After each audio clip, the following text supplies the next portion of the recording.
Hey friends, Lauren here from Photography Concentrate, and this is the ultimate guide to the Instax Mini 70 instant film camera. In this video, I'm going to give you a rundown of all the features and the modes and how to load the film and basically how to get going with this awesome camera so you can get out shooting. Let's get started.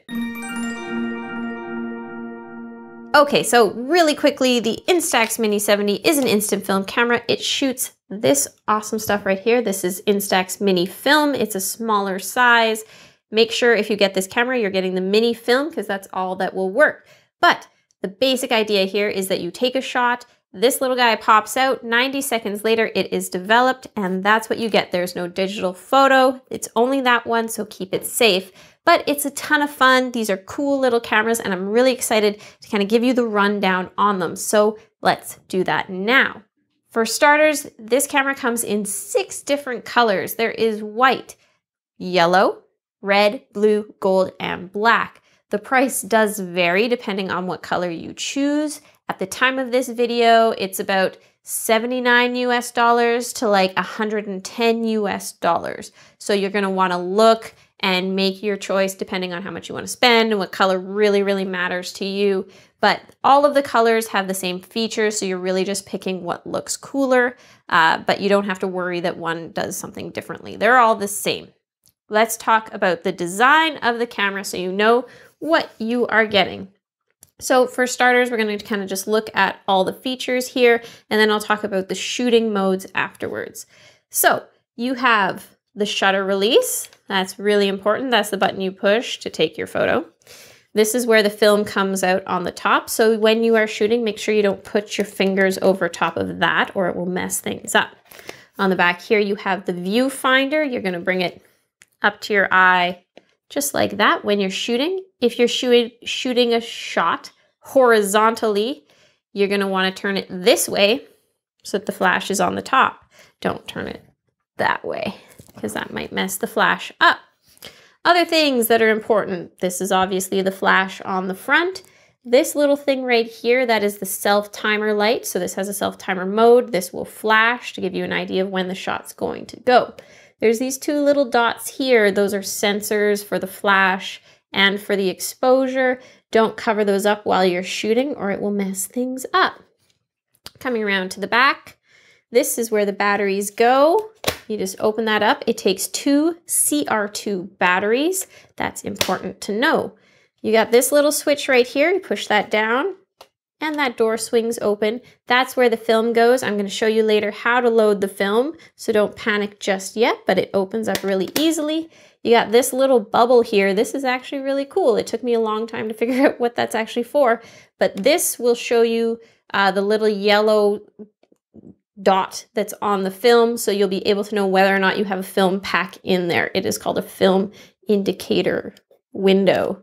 So that's what that is. Across the top here, you have your power button. You have an LCD screen. This will show you your shooting mode, and it also has a film counter, so it will show you how many pieces of film you have left in your pack. And then you have a few buttons here that change the shooting mode, which, like I said, we will get into later. You have a couple of eyelets here for either a wrist strap or a neck strap. You have a tripod socket on the bottom if you want to mount this on a tripod, which is really handy when you are using that self-timer mode. And let's turn it on just so you can see. That's what it looks like when it's turned on. And right here, this little thingy right there, that is a selfie mirror so that you can get your composition when you are doing a selfie.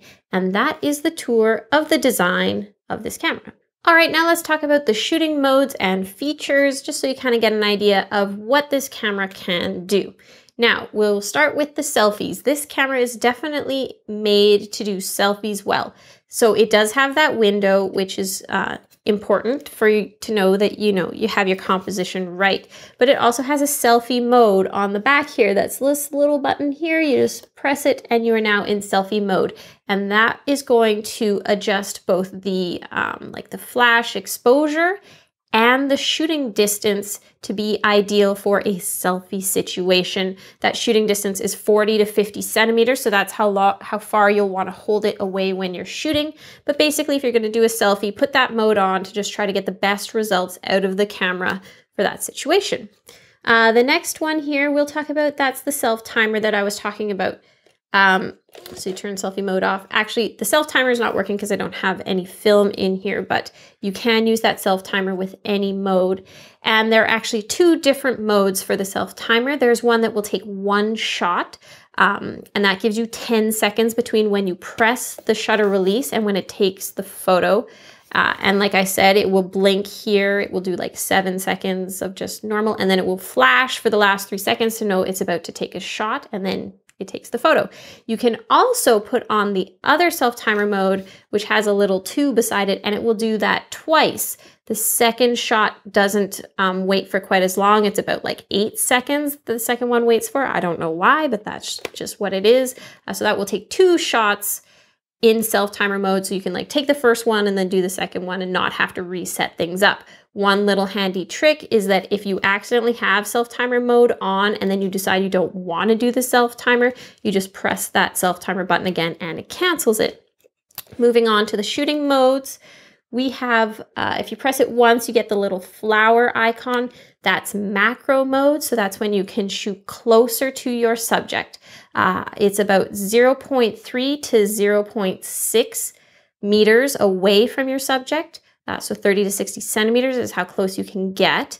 And one really, really important thing when you are shooting in macro mode is that you don't use the entire viewfinder to compose your shot. In the viewfinder, there is a circle in the center, that's your like target. In macro mode, you are only going to use the bottom left quadrant of the viewfinder, and that circle should kind of be the top right of your frame. That sounds a little confusing, but like try it out. Just use the bottom left corner to compose the shot, because once you get closer, it's called parallax error. Don't worry about it. Just use that and you will get better results when you're using macro mode. Press that mode button again and you get the mountains. This is landscape mode. It's just going to focus on something farther away. And that shooting distance is 3 meters to infinity, which is just like super far away stuff. So if you're shooting something that's far away, like a mountain, put it in that mode to get the sharpest results. Okay, let's press that mode button again. We get the flash icon. This is the fill flash. What's going to happen here is that the flash will always fire. So even if you're outdoors in a nicely lit situation where the flash wouldn't normally go off, if you have this mode activated, the flash will go off. And that's known as fill flash mode. So if it's like an outdoor situation, you want a little pop of flash to fill in the shadows, that's where you use that. Otherwise, the flash just fires automatically based on whether the camera thinks it should be on or off. Of note, you can't turn the flash off with this camera. If you don't want it to fire and it fires, the camera's in control of it. So you can't turn it off. You can turn it off on the Instax Mini 90. Okay, pressing it again, high key mode. This is very simple. It just makes the picture brighter than whatever it normally is getting. So if you take a shot and you think it looks too dark, you can put it in high key mode and it will make things a little bit brighter. So that's really the only way you can kind of control the exposure with this camera. You can't make things darker. You can only make it brighter using high key mode. All right, those are all the features of the camera. Very cool, lots of fun stuff. Let's load some film.